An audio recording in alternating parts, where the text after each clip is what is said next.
الحمد لله نحمده ونستعينه ونستغفره ونؤمن به ونتوكل عليه ونعوذ بالله من شرور أنفسنا وسيئات أعمالنا من يهده الله فلا مضل له ومن يضلل فلا هادي له وأشهد أن لا إله إلا الله وحده لا شريك له وأشهد أن محمدا عبده ورسوله أرسله بالحق بشيرا ونذيرا وداعيا إلى الله بإذنه وسراجا منيرا أما بعد فإن خير الحديث كتاب الله خير الهدي هدي محمد صلى الله عليه وسلم وشر الأمور محدثاتها وكل محدثة بدعة وكل بدعة ضلالة وكل ضلالة في النار فأعوذ بالله من الشيطان الرجيم بل تؤثرون الحياة الدنيا والآخرة خير وأبقى إن هذا لفي الصحف الأولى صحف إبراهيم وموسى اللهم صل على محمد وعلى آل محمد كما صليت على إبراهيم وعلى آل إبراهيم إنك حميد مجيد اللهم بارك على محمد وعلى آل محمد كما باركت على إبراهيم وعلى آل إبراهيم إنك حميد مجيد அன்பிற்குரிய சகோதரர்களே சகோதரிகளே, அல்லாஹ்வின் பேரருளால் ஜுமா தின கடமைகளை நிறைவேற்றுவதற்காக நாமெல்லாம் இறை இல்லத்திலே ஒன்று கூடியிருக்கின்றோம். இந்த நேரத்திலே திருமறை குர்ஆனுடைய அத்தியாயங்களில் ஒன்றாக விளங்கக்கூடிய சூரத்துல் அஅலாவின் கடைசி சில வசனங்களையும் அதன் மூலமாக அல்லாஹ் நமக்கு எடுத்துச் சொல்ல விரும்பும் செய்தியையும் என்னுடைய தலைப்பாக ஆக்கி உங்களுக்கு இந்த உரையை சொல்ல ஆசைப்படுகின்றேன். சபீஹிஸ்ம ரப்பிக்கல் அஅலா என்ற இந்த அத்தியாயத்தை நபிகள் நாயகம் ஸல்லல்லாஹு அலைஹி வஸல்லம் அவர்கள் அடிக்கடி தொழுகையிலே ஓதக்கூடியவர்களாக இருந்திருக்கிறார்கள். அதுவும் குறிப்பாக மக்களை ஒன்று சேர்த்து தொழக்கூடிய தொழுகையிலே தொழ வைக்கிற போது இதனை ஓதுவார்கள். ஜுமா தினத்திலே இதை ஓதக்கூடியவர்களாக இருந்திருக்கிறார்கள். பெருநாட்களிலே ஓதக்கூடியவர்களாக இருந்திருக்கிறார்கள். சில நேரங்களிலே விற்றிலே ஓதும்படியாகவும் வழிகாட்டி இருக்கின்றார்கள். அப்படி வழிகாட்டப்பட்ட இந்த அத்தியாயத்திலே பல படிப்பினைகளும் பாடங்களும் அல்லாஹ்வின் மூலமாக நமக்கு சொல்லப்படுகிறது. அதுல கடைசியாக அல்லாஹ் இப்படி ஒரு செய்தி நம்மை நோக்கி சொல்கிறார். பல் துர்பிரூனல் ஹயாத்தத் துன்யா, இந்த உலக வாழ்க்கைக்கு நீங்கள் முக்கியத்துவம் கொடுக்கிறீர்கள். வல் ஆகிரத்து கைரும் அபுகா, ஆனால் மறு உலக வாழ்க்கை தான் கைராவாகவும் இருக்கிறது, பகாவாகவும் இருக்கிறது. கைர் என்று சொன்னால் சிறந்தது, பகா என்று சொன்னால் அபுகா என்று சொன்னால் நிரந்தரமானது.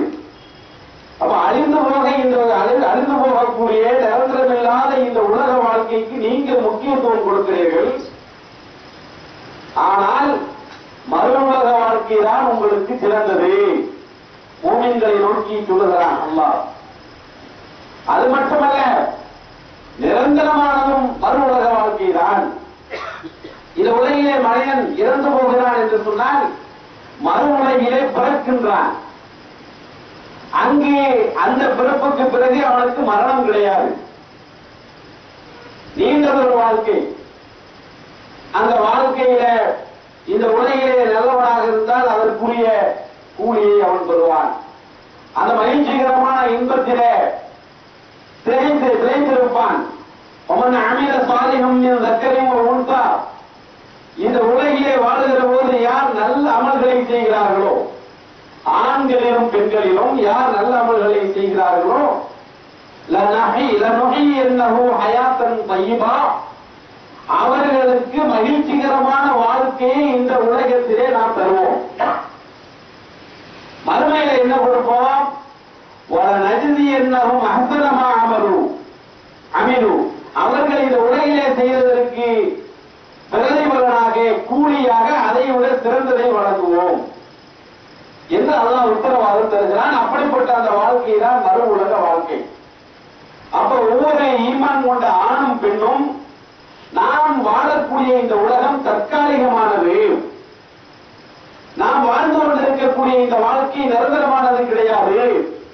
நம்முடைய இலக்கு நாம் மறுமைக்கு பிறகு மகிழ்ச்சிகரமான வாழ்க்கையை நோக்கி இருக்க வேண்டும். அதற்கு தேவையானதை நாம் திரட்டிக் கொள்ள வேண்டும். அதுதான் அடிப்படையாக ஒவ்வொரு ஆணுக்கும் இருக்க வேண்டும், பெண்ணுக்கும் இருக்க வேண்டும், வாலிபனுக்கும் வயோதிகனுக்கும் அதுதான் நம்முடைய உள்ளத்திலே திணித்திருக்க வேண்டும். உமர் ரலியல்லாஹு அன்ஹு அவர்கள்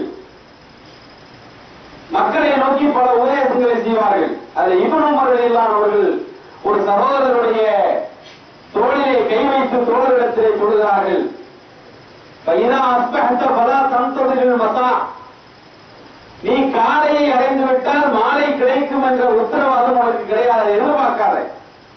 இதான் சஹாபாக்களுடைய வாழ்க்கை. பைனா அம்தைத ஃபலா தன்ததில் ஸபா, நீ மாலையை அடைந்து விட்டால் காலைக்கு நாம் காலையை கண்டிப்பாக அடைவோம் என்று எந்த நிச்சயமும் கிடையாது, எதிர்பார்க்காத என்று சொன்னால் என்ன அர்த்தம்? அல்லாஹ்வுடைய தூதர் சொன்னார்கள், குன் ஃபி துன்யா கஅன்னக கரீபுன் அவ் ஆபிரு சபீல், நீ இந்த உலக வாழ்க்கையில் ஒரு வழிபோக்கனை போல இரு, அறிமுகம் இல்லாதவனை போல வாழ்ந்துவிடு, அல்லது வழிபோக்கனை போல இல்லை இரு. இந்த செய்தியெல்லாம் சொல்லிவிட்டு உமர் எல்லாம் ஒரு கருத்தை சொல்லுவார்கள். ஒரு மரத்து நிழலிலே எப்படி ஒரு மனிதன் இழைப்பாருகிறானோ, கொஞ்ச நேரத்தில் அந்த மரத்து நிழலை விட்டு அவன் சென்று விடுவான், அல்லது மரத்து நிழல் அவனை விட்டு போயிடும். இது மாதிரிதான் இந்த உலக வாழ்க்கை என்று அவர்கள் நினைத்திருந்தார்கள். உமர் ரலியல்லாஹு அவர்கள் மக்களுக்கு சொல்வார்கள், ஹாசிபு அன்ஃபுஸக்கும் கப்ல அன் துஹாசபு, உங்களை நீங்களே சுய பரிசோதனை செய்து கொள்ளுங்கள். உங்களுக்கான அந்த சோதனை நடைபெறுவதற்கு முன்னால், உங்களுடைய கணக்கை உங்களை படைத்த நாயன் பார்ப்பதற்கு முன்னால் உங்களுடைய கணக்கை நீங்களே பார்த்துக் கொள்ளுங்கள் என்று சொல்லுவார்கள். நம்ம அடிக்கடி சொல்லுவோமே, உங்களுக்கு தொழ வைக்கும் முன்னால் நீங்கள் தொழுது கொள்ளுங்கள் என்று. இந்த கருத்தும் அதுதான். இந்த உலக வாழ்க்கைக்கு நாம் முக்கியத்துவம் கொடுக்க கூடாது என்பதுதான் அந்த சபீஸ் பரப்பிகள் அவர்களுடைய அந்த வசனத்தினுடைய கடைசி வசனத்திலே அல்லாஹ் சொல்லக்கூடியது. என்ன சொல்லுகிறான்? பல் தூபீருனல் ஹயாத்த துன்யா, இந்த உலக வாழ்க்கைக்கு நீங்கள் முக்கியத்துவம் கொடுக்கிறீர்கள். வல் ஆகிரத்து ஹைரும் அபுகா, மறு உலக வாழ்க்கை தான் சிறந்தது, நிரந்தரமானது. இது யாருக்கு? உங்களுக்கு மட்டுமல்ல. இன்னஹாதா லபிஸ்ஸுஹுபில் ஊலா, முந்தைய வேதங்களிலும் சொல்லப்பட்ட செய்தி இதுதான். சுஹுபி இப்ராஹீம வ மூஸா, இப்ராஹிம் அலைஹிஸ்ஸலாம் அவர்களுக்கு வழங்கிய அந்த ஏடுகளிலும், மூஸா நபிக்கு வழங்கிய அந்த ஏடுகளிலும் வேதங்களிலும் இந்த செய்தியை நாம் சொல்லி இருக்கிறோம் என்று அல்லாஹ் ஆணைத்தரமாக சொல்லி, நீங்கள் இந்த உலக வாழ்க்கையில் எப்படி நடந்து கொள்ள வேண்டும் என்பதை சொல்லிக் காட்டுகின்றார். அன்பிற்குரிய சகோதரர்களே, அல்லாஹ் மறுமையிலே மனிதனை விசாரிக்கிற போது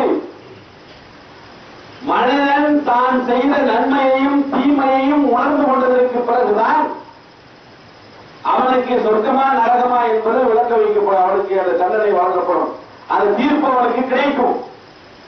அதற்கு முன்னதாக இந்த உலகிலே அவன் செய்தவற்றுக்கெல்லாம் சில சாட்சிகளை அல்லாஹ் வைத்திருப்பான். அந்த சாட்சிகளை எல்லாம் விசாரிப்பான்.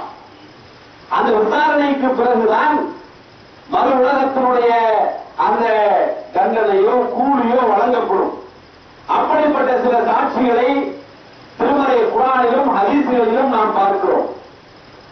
அதுல மிக முக்கியமான சாட்சி எது என்று சொன்னால், மனிதனுடைய அந்த இயலாமையை இந்த உலகிலேயே அல்லாஹ் புரிய வைக்கிறார், பதிய வைக்கின்றான், அவனுக்கு தெளிவுபடுத்துகின்றான்.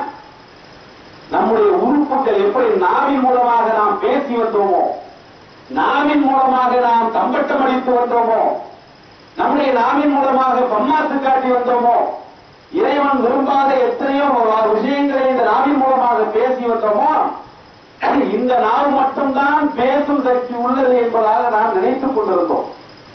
ஆனா மறுமையில அல்லாஹ் விசாரிக்கிற போது அல்-யௌம நக்திமு அலா அஃவாஹிஹிம், அவர்களுடைய வாய்க்கு நாம் பூட்டு போட்டு விடுவோம், முத்திரை வைத்து விடுவோம். அப்ப பேசுவது எது? மனிதனை பற்றி சாட்சி சொல்வது எது? கல்லிமுனா ஐதீஹிம், அவர்களுடைய கரங்கள் நம்மிடத்தில் பேசும். அர்ஜுனரும் நிமாக்கான எக்ஸிபோன், அவர்கள் என்ன செய்தார்கள் என்பதற்கு அவர்களுடைய கால்கள் சாட்சி சொல்லும். இது பிரதான முக்கியமான சாட்சியாக மறுமையிலே இருக்கும் என்று அல்லாஹ் சூரத்து யாசீனிலே சொல்லி காட்டுகின்றான். அப்ப நம்முடைய உறுப்புகளால் என்ன செய்கிறோமோ அதற்கு அது சாட்சியாக இருக்கும். அப்ப மூமின்களாகிய நாம் நம்முடைய உறுப்புகளின் மூலமாக உறுப்புகள் நமக்கு எதற்கு சாட்சி சொல்ல வேண்டும் என்பதை நாம் இந்த உலகிலே முடிவெடுத்துக் கொள்ள வேண்டும். இதைத்தான் அல்லாஹ் சொல்லி காட்டுகின்றான். இந்த உலக வாழ்க்கையில நாம் செய்த சஜிதாவிற்கு நெற்றி சாட்சி சொல்லும். சஜிதாவினுடைய 7 உறுப்புகள் என்று அல்லாஹ்வுடைய தூதர் சொன்னார்கள். அதெல்லாம் நாளை மறுமையில சாட்சி சொல்லும். சுப்ஹானல்லாஹ், அல்ஹம்துலில்லாஹ், அல்லாஹு அக்பர் என்று தஸ்பீஹ் செய்கிற போது விரல்களை அசைக்கிறோமே, நாவுக்கு பூட்டு போடப்பட்டாலும் விரல்கள் அங்கே நாளை சாட்சி சொல்லும். இதை நானாக சொல்லவில்லை, அல்லாஹ்வுடைய தூதருடைய மனைவி ஆயிஷா ரலியல்லாஹு அன்ஹா அவர்கள் விரல்களால் தஸ்பீஹ் செய்கிறார்கள். சுப்ஹானல்லாஹ், அல்ஹம்துலில்லாஹ், அல்லாஹு அக்பர் என்று. இப்படி தஸ்பீஹ் செய்துவிட்டு ஏன் விரல்களால் செய்கிறீர்கள் என்று அவர்களுடைய தோழியர்கள் கேட்டபோது, நான் நபிகள் நாயகம் ஸல்லல்லாஹு அலைஹி வஸல்லம் அவர்கள் விரல்களால் தஸ்பீஹ் செய்ததை கண்டேன். தன்னுடைய வலது கையின் விரல்களால் அவற்றை எண்ணுவார்கள். அது நாளை மறுமையிலே பேசும் என்றும் எனக்கு சொல்லியிருக்கிறார்கள். அப்ப அது நாளைக்கு மறுமையில சாட்சியாக இருக்கும். அதனுடைய வெளிப்பாடாக நம்முடைய உறுப்புகள் எப்படி இருக்க வேண்டும் என்பதை இந்த உலகிலேயே நாம் முடிவெடுத்துக் கொள்ள வேண்டும். அன்பார்ந்த சோழர்களே, சஹாபாக்களை பற்றி அல்லாஹ் சொல்லுகிற போது சீமாஹும் ஃபீ வுஜூஹிஹிம் மின் அஸரி ஸுஜூத், சஜிதாவுடைய அடையாளம் அவர்களுடைய முகத்திலே இருக்கும் என்று அல்லாஹ் சொல்லி காட்டுகின்றார்.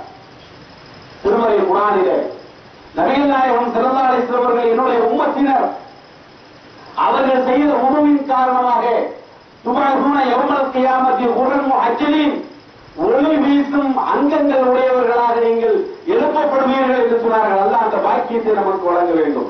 வறுமையை எழுப்பப்படுகிற போது இந்த உலகிலே நாம் முறையாக அமானிதத்தை பேணி அந்த உது செய்கிறோம் அல்லவா, யாரும் எப்படி நம்மை கண்டுபிடித்து விட முடியாது. உது இருக்கா இல்லையா, அல்லாஹ்வுக்கும் நமக்கும் மத்தியில் உள்ள அந்த ரகசியம் ஒரு அமானிதம். அதை பேணக்கூடிய காரணத்தினால் நமக்கு என்ன, அல்லாஹ் நம்முடைய அங்கங்களை ஒளி வீச செய்கிறார். அவ்வளவு சிறப்புக்குரியதாக அங்கு மாறுகிறது மறுமையில. அந்த மாதிரி அங்கத்தை பெறுவதற்குரிய அந்த முயற்சியிலே நாம் ஈடுபட வேண்டும். அப்ப பிரதான சாட்சி மனிதனுக்கு அவருடைய உறுப்புகள்.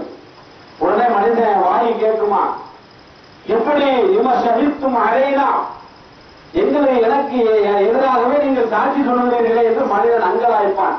அவருடைய அந்த மற்ற உறுப்புகளை பார்த்து, எப்படி நீங்க பேசுறீங்க, உலகத்துல பேசுறீங்க என்று கேட்டபோது அந்த கடல்லாஹு அந்த கற்குள்ள செய்யும், பேசுவதற்கு கற்றுக் கொடுத்த எல்லாவற்றுக்கும் பேச கற்றுக் கொடுத்த அந்த அல்லாஹ் எங்களுக்கு பேசும் ஆட்களை கொடுத்து விட்டான்.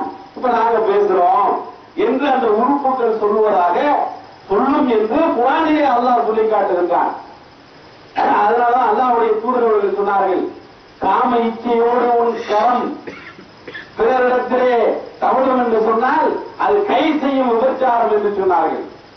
அப்ப மனிதன் ஒரு கை பட்டிருக்கலாம், அதிலிருந்து தௌபா செய்யவில்லை என்று சொன்னால் அதை வேறு மாதிரியாக அவனுடைய கை கரம் பிடித்திருக்குமானால் அந்த தண்டனையை அவன் அடையக்கூடிய அந்த சூழல் ஏற்படும்.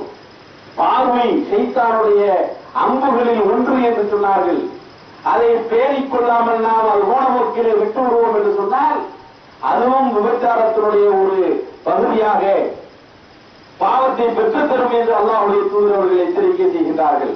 அப்ப நாளை மறுமையிலே நம்முடைய உறுப்புகள் நமக்கு எதிரான சாட்சியாக இருக்கக்கூடாது, நமக்கு ஆதரவான சாட்சியாக இருக்க வேண்டும். இதை குர்ஆனில் இருந்து நாம் விளங்கிக் கொள்கிறோம். அடுத்து என்ன சாட்சி, நபிகள் நாயகம் ஸல்லல்லாஹு அலைஹி வஸல்லம் அவர்கள் மக்களுக்கு ஒரு அத்தியாயத்தை ஓதி காட்டுகிறார்கள்.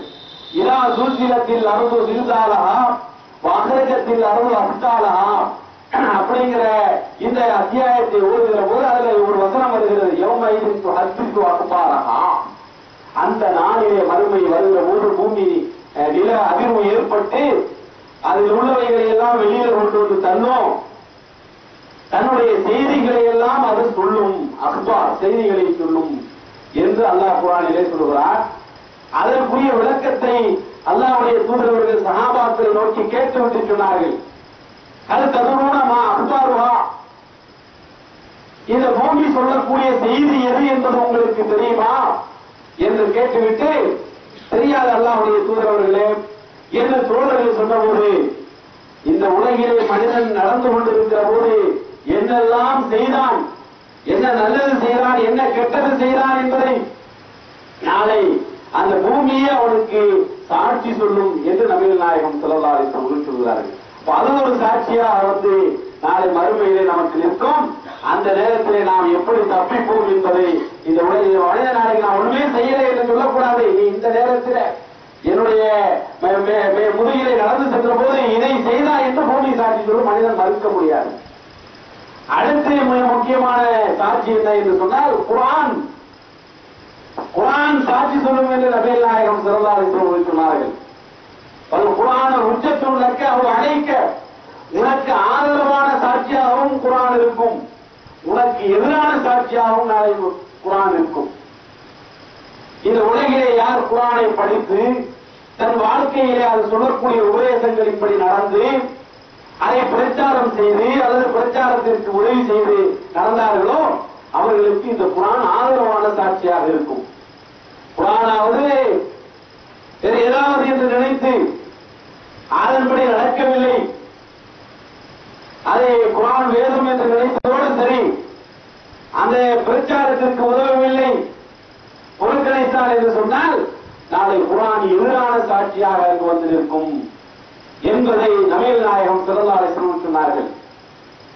அதே போல இக்ராவுல் குர்ஆன், குர்ஆனை நீங்கள் ஓதுங்கள், ஸல்லல்லாஹு பிஹி, நீங்கள் அல்லாஹ்விடத்திலே அந்த குர்ஆனை கொண்டு அல்லாஹ்விடத்திலே கேளுங்கள் என்று நபிகள் நாயகம் ஸல்லல்லாஹு அலைஹி வஸல்லம் சொல்லிவிட்டு, இந்த யஅதி யௌமல் கியாமத்தி ஷஃபீஅன் லி அஸ்ஹாபிஹி, யார் குர்ஆனுடையவராக இருக்கிறாரோ, குர்ஆனை தன் வாழ்க்கையிலே கடைபிடிக்கக்கூடியவராக இருக்கிறாரோ அவருக்கு அது சாட்சி சொல்லக்கூடியதாக மறுமையில் இருக்கும்.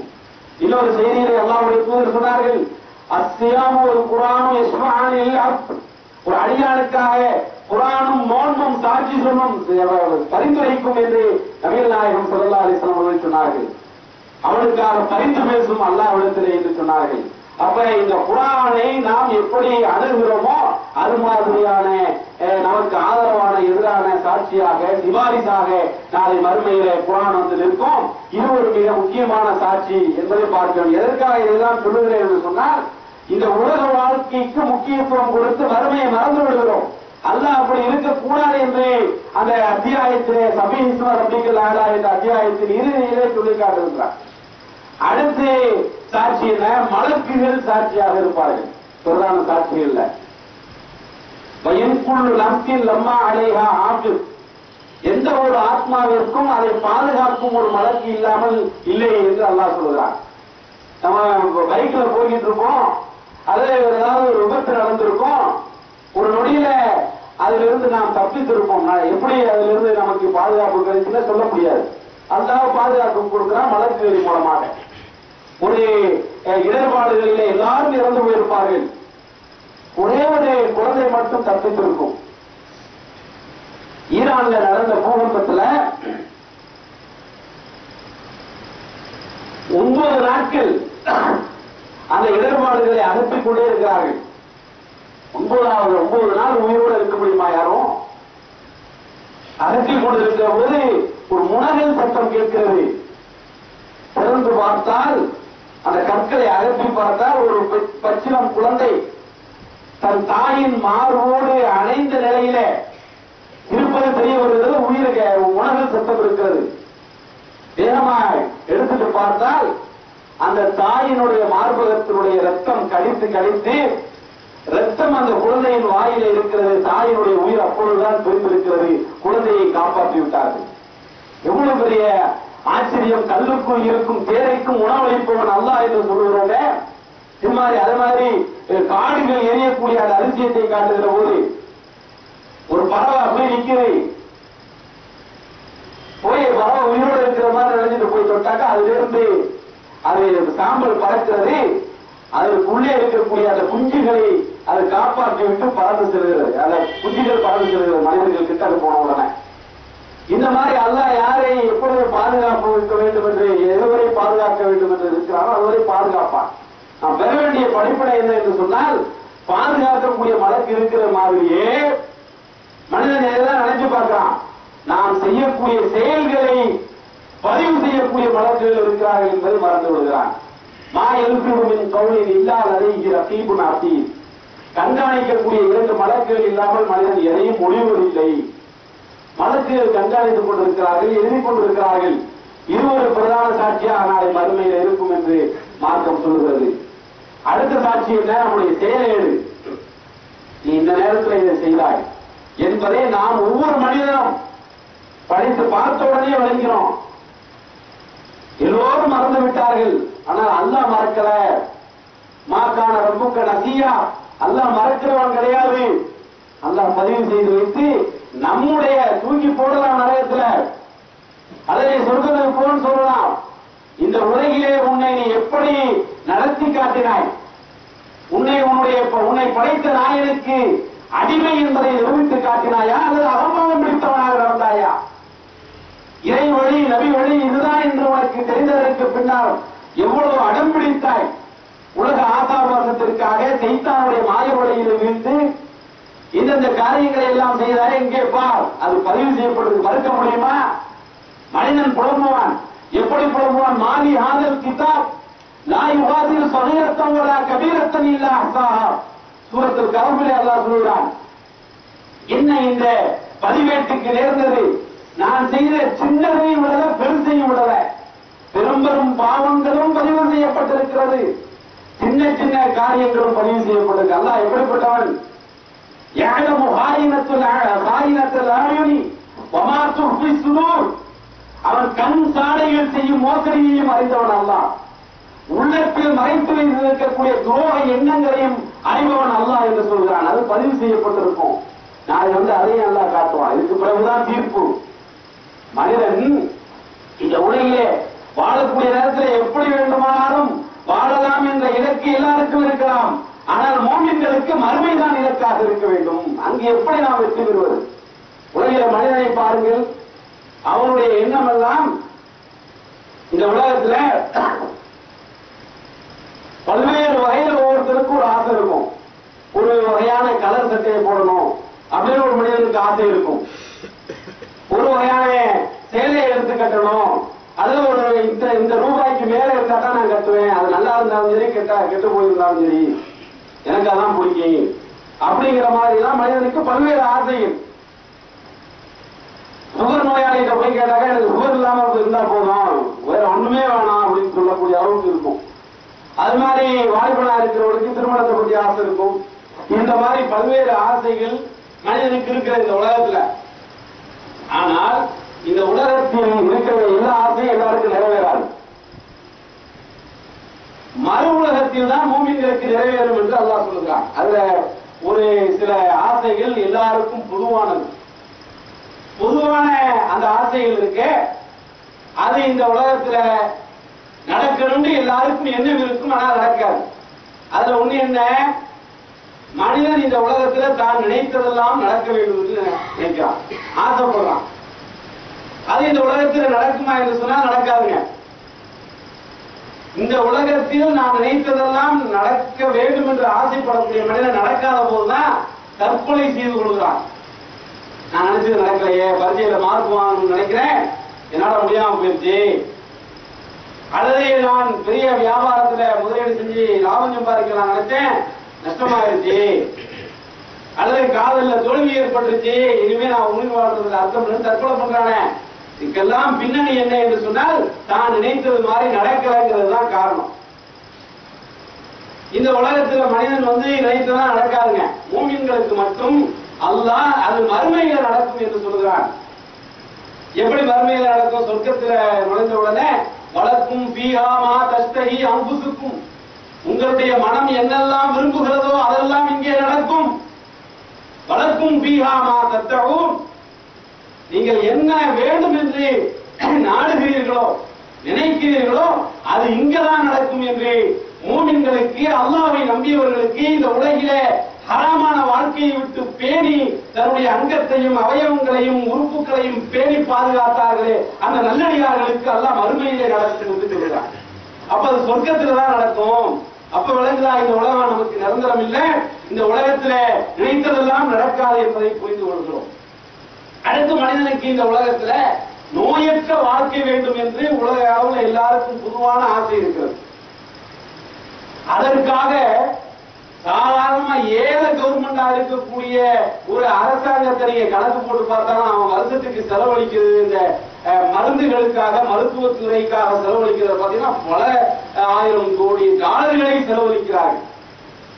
எதற்காக? ஆரோக்கியமாக வாழ வேண்டும் என்பதற்காக, நோயற்ற வாழ்க்கையை தன் நாட்டு குடிமக்களுக்கு வழங்க வேண்டும் என்பதற்காக.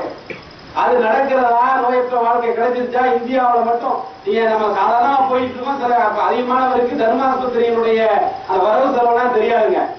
நீங்க மருத்துவத்திற்காக நம்ம பகுதியில் இருக்கக்கூடிய ஆஸ்பத்திரியில நீங்க போய் ஒரு நாள் கணக்கு போட்டு பாருங்க. திருவாரூர்ல இருக்கக்கூடிய பெரிய ஆஸ்பத்திரியில போய் அங்க இருக்கக்கூடிய நோயாளிகள், மருத்துவர்கள், அங்கு வேலை செய்யக்கூடிய செவிலியர்கள், வழங்கப்படக்கூடிய மருந்து, அந்த பொருட்கள், கரண்ட் செலவு, சுத்தம், சுகாதாரம், இதெல்லாம் கணக்கு போட்டு பார்த்தாலே அவருக்கு தலை சுத்து வருது. எப்படி முடியுது? இது ஒரு ஆஸ்பத்திரின்னு சொன்னா அது மாதிரி எவ்வளவு ஆஸ்பத்திரி இருக்கிறது, எத்தனை டவுன்ல இருக்கு. இது இந்த நம்ம நாட்டுக்கு மட்டுமல்ல, எல்லா நாடுகளும் செலவு செய்கிறது. இலவசமாவது கொடுத்து மக்களை நோயற்ற வாழ்க்கை உடையவர்களாக வாழ செய்ய வேண்டும் என்று இருக்கிறதா? முடிகிறதா? 30 வயசுல வந்துருது, சில பேருக்கு பிறந்த உடனே வந்துருது நோய். இந்த மாதிரி நோய் தொடர்ச்சியாக வருகிறது. மூமின்களுக்கு அதை அல்லாஹ் ராகத்தாக ஆக்கி வைத்திருக்கிறாங்க. அதை பொறுமையோடு சகிப்புத்தன்மையோடு ஏற்றுக்கொண்டீர்கள் என்று சொன்னால் நாளை அது உங்களுக்கு தரஜா உயர்வதற்கு காரணமாக இருக்கும் என்று. ஆக நோயற்ற வாழ்க்கை இந்த உலகத்தில் கிடைக்காது. அது எங்க கிடைக்கும்? இறை நம்பிக்கையாளர்களுக்கு மறுமையில் சொர்க்கத்தில் கிடைக்கும் என்று அல்லாஹ் ரப்பல் ஆலமீன் நமக்கு வழிகாட்டி இருக்கின்றார். நபிகள் நாயகம் ஸல்லல்லாஹு அலைஹி வஸல்லம் சொல்கிறார்கள், சொர்க்கத்திற்குள் சொர்க்கவாதிகள் அனுப்பப்பட்டதற்கு பிறகு அவர்களுக்கு மலக்குகள் சொல்வார்கள், ஓ சொர்க்கவாசிகளே, நீங்கள் ஆரோக்கியமாக வாழுங்கள், வலா தஸ்கமு அபதா, ஒரு காலத்திலும் உங்களுக்கு நோய் ஏற்படாது, மூக்குச்செறி கூட ஏற்படாதுங்க. வியர்வையின் நாற்றம் கூட கஸ்தூரி வாடையாக மாற்றப்பட்டுவிடும். அந்த அளவிற்கு ஆரோக்கியம் உள்ள வாழ்க்கை மறு உலகத்தில் தான் கிடைக்கும். இந்த உலக வாழ்க்கை பொய்யானது, நிரந்தரம் இல்லாதது, சிறந்தது இல்லை என்பதை நாம் புரிந்து கொள்ள வேண்டும். அதைத்தான் சூரத்துல் அலாவிலே அல்லாஹ் சொல்லி காட்டுகிறார். அடுத்து மனிதனுக்கு பொதுவான ஆசை மூமின்கள் நம்ம மறுமையில தான் நம்பணும். பொதுவான இந்த உலக ஆசை என்ன என்று சொன்னால், எந்த நேரத்தில் எந்த காலத்திலும் வாலிபத்தோடையே இருக்க வேண்டும் என்று மனிதன் ஆசைப்படுகிறான். தொலைக்காட்சியை திறந்து பார்த்தீங்கன்னு சொன்னா இந்த அழகு சாதன பொருட்கள் எல்லாம் விற்கிறாங்களா இல்லையா? அழகை காட்டிக் கொள்வதற்காக, வாலிபத்தை காட்டுவதற்காக, வயோதிகத்தை மறைப்பதற்காக எவ்வளவு செலவழிக்கிறாங்க மனிதர்கள். நிறைய செலவழிக்கிறாங்க. என்னென்னமோ சாப்பிடுறாங்க. பஷ்பங்களை சாப்பிடுகிறார்கள், லேகியங்களை சாப்பிடுகிறார்கள். இளமை திரும்பியதா இருக்கும். இந்த உலகத்தில் நிறைவேறாதே. எவ்வளவு கோடி நீங்கள் செலவழித்தாலும் சரி, தங்க பஸ்பத்தை சாப்பிட்டாலும் சரி, வைர பஸ்பத்தை சாப்பிட்டாலும் சரி, நிறைவேறாது. வாலிபம், முதுமை இந்த உலகத்தில் வந்துடும். நபிகள் நாயகம் ஸல்லல்லாஹு அலைஹி வஸல்லம் சொன்னார்கள், ஒரு நரைமுடி உங்களுக்கு ஏற்படுமானால் அதன் மூலமாக அல்லாஹ் ஒரு பாவத்தை உங்களுக்கு மன்னிக்கின்றான், ஒரு அந்தத்தை அல்லாஹ் உயர்த்துகிறான். உங்களுடைய துவாவை கையை உயர்த்தி துவா செய்தீர்கள் என்று சொன்னால் வெறுமனே அந்த கையை திருப்புவதற்கு அல்லாஹ் வெட்கப்படுகிறான் என்று நபிகள் நாயகம் ஸல்லல்லாஹு அலைஹி வஸல்லம் வயோதிகத்தின் மகத்துவத்தை சொன்னார்கள். நம்ம கண்ணாடி முன்னாடி இருந்து ஒன்னொன்னா புளியிட்டு இருக்கிறோம். வாலிபனாக காட்டிக்கொள்ள வேண்டும் என்று மனிதன் ஆசைப்படுகிறான். முடியுதா? மனைவியிட கேட்டுப்பட்டா தெரியும் வாலிபத்தினுடைய சக்தி எவ்வளவு இருக்கு அப்படிங்கிறது. அது மாதிரி மனைவியினுடைய விஷயம் கணவனுக்கு தெரியும். பொதுவாக இந்த உலகிலே மனிதர்கள் இதை விரும்புகிறார்கள். ஆனால் நடக்காது. சொர்க்கவாதிகள் சொர்க்கத்தில மூமின்களுக்கு இதை அல்லாஹ் நடத்தி காட்டுவான். இன்னலக்கும் லதஷிப்பு, நீங்கள் வாலிபர்களாகவே இருப்பீர்கள் என்று மலர்த்து சொல்லுவார். வலா தஷய்யபு அபதா, நீங்கள் ஒரு காலத்திலையும் அங்கே முதுமை அடைய மாட்டீர்கள், வயோதிகம் உங்களுக்கு ஏற்படாது. அல்லாஹ் அந்த மாதிரியான வாழ்க்கையை சொர்க்கத்தில் வைத்திருக்கிறான். அது மூமின்களுக்கு மட்டும்தான் கிடைக்கும், இந்த உலகத்தில் கிடைக்காது. அதே போல மௌத்து வரக்கூடாது அப்படின்னு சொல்லிட்டு மனுஷன் என்ன செய்யலாம், மௌத்து இல்லாம இருக்கணும். யாருக்கும் மௌத்த கண்டா பயம், மௌத்தா போகாம இருந்தா நல்லா இருக்குமேன்னு நினைக்கிறான். இந்த உலகம் நிரந்தரம் நினைக்கக்கூடிய மனிதன் புல் இன்னல் மௌத்தல்லதி தஃபிரூன மின்ஹு, எந்த மௌத்தை விட்டு நீங்கள் வெறுந்தோடி கொண்டிருக்கிறீர்களோ இன்னஹு முலாகிக்கும், நிச்சயமாக அந்த மௌத்து உங்களை வந்து அடைந்தே தீரும். அப்ப கொண்டுட்டு வந்து நீங்க என்னென்ன செய்தீர்கள் என்று அல்லாஹ் உங்களுக்கு அறிவித்து காட்டுவான், விசாரிப்பான் என்று அல்லாஹ் சொல்றான். மௌத்து வந்துடக்கூடாதுங்கிறதுக்காக கவர்மெண்ட் மனிதர்கள் எல்லாம் விழிப்புணர்வு ஏற்படுத்தாங்க. ஹெல்மெட் மாட்டிட்டு போங்க, ஹெல்மெட் மாட்டாம போயிருந்தா அவன் தப்பிருப்பான்னு கொஞ்சமா ஆகும். ஹெல்மெட் மாட்டினதுனால பிரச்சனை ஆகி போயிடுச்சு. பெல்ட் போட்டுக்கிறங்க, உயிரை காவந்து பண்ணுவதற்காக கேஸை எப்படி பண்ணுங்க அப்படி பண்ணுங்க. ஆனா எது எப்படி நடந்தாலும் மரணத்திலிருந்து யாரும் தப்பிக்க முடியாது. ஐனமா தற்கூணி யுபிக்கும் மௌத், நீங்கள் எங்கிருந்த போதும் மரணம் உங்களை வந்து அடைந்தே தீரும். வளவு குன்றும் புரூஜி செய்யலா, இரும்பு கோட்டையில பலமான ஒரு கோட்டையை கட்டி அதுக்குள்ள இருந்தாலும் சரி உங்களுக்கு அந்த மௌத்து வந்துடும். எந்த நேரத்தில் நீங்க மௌத்தா போகணும் இருந்தீர்களோ, எந்த இடத்திலே மரணிக்க வேண்டும் என்று நீங்கள் உங்களுக்கு அல்லாஹ் முடிவு செய்திருந்தாலும் அந்த இடத்துல மௌத்து வந்துவிடும் என்று அல்லாஹ் சொல்றாங்க. இந்த உலகத்துல வந்து எல்லாருக்கும் மரணம் இருக்கிறது. கடவுளே இல்லை என்று சொன்னாலும் மரணம் இல்லை என்று சொல்ல முடியாது. திருமறை குர்ஆனில் அல்லாஹ் சொல்றான், அல்லதி கலகல் மௌத்த வல் ஹயாத், மௌத்தையும் ஹயாத்தையும் அல்லாஹ் படைத்தால் லியபுலுவக்கும் அய்யுக்கும் அஹ்சனு அமலா, மூமின்களுடைய இலக்கு எங்கே இருக்கிறது அல்லாஹ் இங்கே சொல்லிட்டான். உங்களில் யார் நல்ல அமல்கள் செய்கிறவர்கள் என்பதை சோதித்து பார்ப்பதற்காக இந்த உலகம் சோதனைக்கலாம். அதற்காக அல்லாஹ் மௌத்தையும் ஹயாத்தையும் படைத்தான். அதை மனிதன் பிறந்து விட்டால் அவன் இறந்தே ஆக வேண்டும். பிறகு இறந்து விட்டால் அவனுக்கு பிறகு மரணம் கிடையாது. மறு உலகிலே போய் பிறக்கக்கூடிய அந்த பிறப்புக்கு பிறகு மரணம் கிடையாது என்பதை அல்லாஹ் ரப்பல் ஆலமீன் சொல்லி காட்டுகின்றான். எனவே அன்பார்ந்த சகோதரர்களே, இந்த உலகத்தில் பல்வேறு ஆசைகள் இருக்கலாம். நம்முடைய ஆசையெல்லாம், நம்முடைய இலக்கெல்லாம் ஒன்றே ஒன்றுதான், மறுமையில் சொர்க்கம் நமக்கு கிடைக்க வேண்டும். அதுவும் ஜன்னத்துல் ஃபிர்தௌஸ் கிடைக்க வேண்டும், நபிகள் நாயகம் ஸல்லல்லாஹு அலைஹி வஸல்லம் அவர்களோடு இருக்க வேண்டும் என்ற அந்த ஆசையும் ஆர்வமும் நமக்கு இருக்குமானால் நிச்சயமாக நாம் அதற்குரிய வழிவகைகள் அதை இலக்காக வைத்திருந்தால், எப்படி ஒரு மனிதன் வாலிபன் படிக்கிற போதே 100 மார்க் வாங்க வேண்டும் என்பதற்காக முயற்சி செய்கிறானோ அந்த முயற்சி நமக்கு இருக்கும். மறுமையில சொர்க்கத்துக்கு போக வேண்டும் சொன்னால் அந்த சிந்தனையும் அந்த தேட்டமும் இருந்தால் நம்மை நாம் சீர்திருத்திக் கொள்வோம். அதைத்தான் அல்லாஹ் சொல்கிறான், சோதனை களம் என்று இந்த உலகம் நிரந்தரமானது அல்ல என்பதைத்தான் அந்த நான் ஆரம்பமாக ஓதிய வசனத்திலே பல் துருத்திருங்கள் ஹயாத்து துனியா, இந்த உலக வாழ்க்கைக்கு நீங்கள் முக்கியத்துவம் கொடுக்கிறீர்கள், பல் ஆகிரத்து கைரும் ஆபுக்கா, மறு உலக வாழ்க்கை தான் சிறந்தது, நிரந்தரமானது. இன்ன ஆதா லபி சுஹபில் ஊலா, இது முந்தைய வேதங்களிலும் சொல்லப்பட்டு விட்டது. சுஹபி இப்ராஹிம் மூசா, இப்ராஹிம் நபிக்கும் மூசா நபிக்கும் வழங்கிய வேதங்களிலும் சொல்லப்பட்டு விட்டது என்று அல்லாஹ் சொல்கிறார். அந்த வசனத்தை அடிக்கடி கேட்டாலும் நாம் அந்த வசனத்தில் இருந்து பெற்றுக்கொண்ட பாடம் என்ன, படித்துக் கொண்ட படிப்பு என்ன என்பதை சிந்தித்து பார்த்தோம் என்று சொன்னால் மறுமைக்காக வாழக்கூடிய மக்களாக நாம் ஆகவும் அல்லாஹ் அதற்கு வாய்ப்பை உங்களுக்கு போனோம்.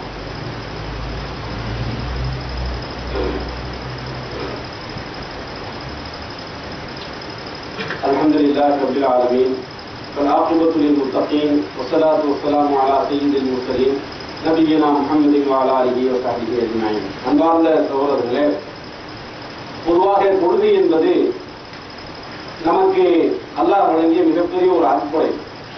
அவனை நெருங்குவதற்காக நமக்கு அல்லாஹ் வழங்கி இருக்கக்கூடிய ஒரு ஆயுதம்.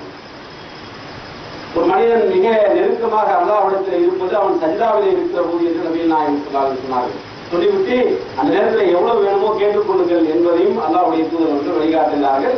அவ்வளவு சிறந்த ஒரு அமல். அவர்களுக்கு மன நிம்மதி தொழுகையிலே இருக்கிறது என்று நபிகள் நாயகம் ஸல்லல்லாஹு அலைஹி வஸல்லம் சொல்கிறார்கள். மனிதனுக்கு சஞ்சலம் ஏற்படுவதா தொழுது பாருங்கள், அல்லாஹ்விடத்தில் ஒப்படைத்து பாருங்கள், உங்களுடைய சஞ்சலங்களை அல்லாஹ் அகற்றி விடுவான். அல்லாஹ்விடத்திலே கேட்கும் வழிமுறையை நமக்கு கற்றுத்தரக்கூடியது தொழுகை என்பதை நாம் மறந்துவிடக்கூடாது. இந்த தொழுகையில நாம் வந்து மார்க் போடுவதற்காக சொல்லவில்லை, சில அடையாளங்கள் இருக்கிறது. நாம் தொழுகிறோம், மற்றவர்களும் தொழுகிறார்கள், நமக்கு முன்னால் சஹாபாக்கள் தொழுகிறார்கள், நபிமார்கள் தொழுதிருக்கிறார்கள். ரப்பி ஜஅல்னி முகீம ஸலாத்தி வ மின் துர்ரியத்தி. இப்ராஹிம் நபி அல்லாஹ்விடத்திலே துஆ செய்தார்கள், யா அல்லாஹ் என்னை தொழுகையாளியாக ஆக்கிவிடு, என்னுடைய பிள்ளைகளையும் தொழுகையாளியாக ஆக்கி என்று சொன்னார்கள். ஆனால் இப்படிப்பட்ட நல்லடியார்கள் தொழுகைக்கு நமக்குள்ள தொழுகைக்கு வித்தியாசம் இருக்கிறதா என்பதை நாம் சுய பரிசோதனை செய்து பார்க்க வேண்டும். அதுல மிக முக்கியமா முனாஃபிக்குகளுடைய அடையாளம் என்று தொழுகையிலே சில அடையாளத்தை அல்லாஹ் சொல்கிறார். அப்ப நம்ம அந்த அடையாளங்களை ஹதீஸ்லையும் குர்ஆன்லையும் பார்க்கிற போது, ஓ அப்துல் காதரே, இது முனாஃபிக்குடைய அடையாளம் மார்க் போறதுக்கு இல்ல, நமக்கு நாமே மார்க் போட்டுக் கொள்வதற்காக, சுய பரிசோதனை செய்து கொள்வதற்காக சொல்கிறேன். திருமறை குர்ஆனில் அல்லாஹ் சொல்கிறான், இதா காமு இல ஸலாத்தி காமு குஸாலா. முனாஃபிக்குகள் தொழுகைக்கு வந்தால் சோம்பேறிகளாக வருவார்கள். ரேஷன் கடைக்கு மண்ணெண்ணெய் வாங்குறதுக்கு எவ்வளவு ஆர்வமா போறோம், அந்த ஆர்வம் கூட தொழுகைக்கு இல்லைன்னு சொன்னாக்கா, அப்ப தொழுகை யாருடைய தொழுகையை நாம தொழுகிறோம்? முனாஃபிக்குகளுடைய தொழுகையா அல்லது மூமின்களுடைய தொழுகையா என்பதை பரிசீலனை செய்து பார்க்க வேண்டும். நம்முடைய தொழுகை எந்த லிஸ்ட்ல இருக்கிறது? மனிதர்களுக்கு காட்டுவதற்காக சொல்வார்கள். யார் முனாஃபிக்குகள் நானும் தொழுகையாளி அப்படிங்கிறத காட்டுவதற்காக சொல்வார்கள். அந்த எண்ணம் நமக்கு இருக்கிறதா? இருந்தால் அவுதுபில்லா, அல்லாஹ்விடத்தில் பாதுகாப்பு இருக்கிறது. அடுத்து என்ன? வலா எதுக்குறும் நல்லாக இல்லா கலிலா. வெகு சொற்பமாகவே தான் அவர்கள் அல்லாஹ்வை நினைவு கூறுவார்கள் தொழுகையில. யார் முனாஃபிக்குகள் நிற்கிற போதே உலகத்தில் உள்ள அத்தனை ஞாபகம் வரும், அல்லாஹ்வுடைய நினைவு ரொம்ப கம்மியா இருக்கும். நம்முடைய தொழுகை எப்படி இருக்கிறது அப்படிங்கிறத நாம் பரிசீலனை. ஏன்னா தொழுகை என்பது அவ்வளவு மாசம் அப்படி எவ்வளவு செய்யாமா, மறுமையில் முதல் கேள்வி தொழுகையை பற்றி என்று அல்லாஹ்வுடைய தூதர்கள் இருக்கிறார்கள். அப்ப அது சரியாக இருக்க வேண்டும் அல்லவா? நம்முடைய தொழுகை எப்படி இருக்கிறது? அதே போல இன்னொரு அடையாளம் சொன்னார்கள், அசர் தொழுகையை தாமதப்படுத்தி தொழுபவன். திருக்க சலாத்துல் முனாஃபிக், அது முனாஃபிக்குகளுடைய தொழுகை என்று அடையாளம் சொல்கிறார்கள் சூரியன் மறையக்கூடிய நேரத்தில். அடுத்து நபிகள் நாயகம் சொல்லாது அந்த மாதிரி நம்ம இருக்கக்கூடாது. அடுத்து ஜமாத்துக்கு வருவதை அலட்சியமாக இருப்பது, குறிப்பாக ஃபஜ்ருடைய இஷாவுடைய ஜமாத்துக்கு வராமல் இருப்பது முனாஃபிக்குகளுடைய செயல் என்று சொன்னார்கள். லவ் யஅலமூன, இந்த முனாஃபிக்குகள் இந்த மாஃபில் ஃபஜ்ரி வல் இஷா, இஷாவிலும் ஃபஜ்ரிலும் இருக்கக்கூடிய அந்த சிறப்பை அறிவார்கள் என்று சொன்னால் லஅதவுஹுமா வலவ் ஹபுவன், கால் நடக்க முடியாட்டி கூட தவழ்ந்தாவது அந்த தொழுகைக்கு வந்து விடுவார்கள். இந்த முனாஃபிக்குகள் இதனுடைய விளக்கம் தெரியாமல் இருக்கிறார்களே, மகிமை தெரியாமல் இருக்கிறார்களே என்று நபிகள் நாயகம் சொன்னார்கள். அவ்வளவு மகத்துவத்தை சொல்கிறார்கள் தொழுகைக்கு. அப்ப இந்த 2 வக்து தொழுகையினுடைய விஷயத்துல நம்முடைய நிலை எப்படி இருக்கிறது என்று நாம் பரிசோதனை செய்து பார்க்கிறோம். நம்ம பள்ளிக்கு ஜமாத் தொழுவதற்கு அருகில் இருந்தால் பள்ளிக்கு வரணும். இல்லை என்றால் இருக்கிற இடத்துல 2 பேர் 3 பேர் சேர்ந்து ஜமாத்தாக அதை பொழுது பழக்கப்படுத்திக் கொள்ள வேண்டும். கல்புவும் அல்லாஹ்வும் பில் மசாஜித், ஒவ்வொரு மூமினுடைய உள்ளமும் பள்ளியோடு தொடர்புடையதாக இருக்க வேண்டும் என்று நபிகள் நாயகம் சொன்னார். குழுவப்பட்டு இருக்க வேண்டும்.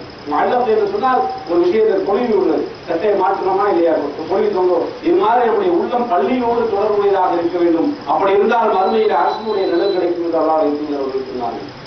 அப்ப இந்த ஜமாத் தொழுகைக்கு அலட்சியமாக இருப்பது முனாஃபிக்குகளுடைய செயல். அப்படி வராதவர்களுக்கு அவருடைய வீட்டை கொளுத்துவதற்கு என் மனம் விரும்புகிறது என்று அல்லாஹ்வுடைய தூதர்கள் சொன்னார்கள்.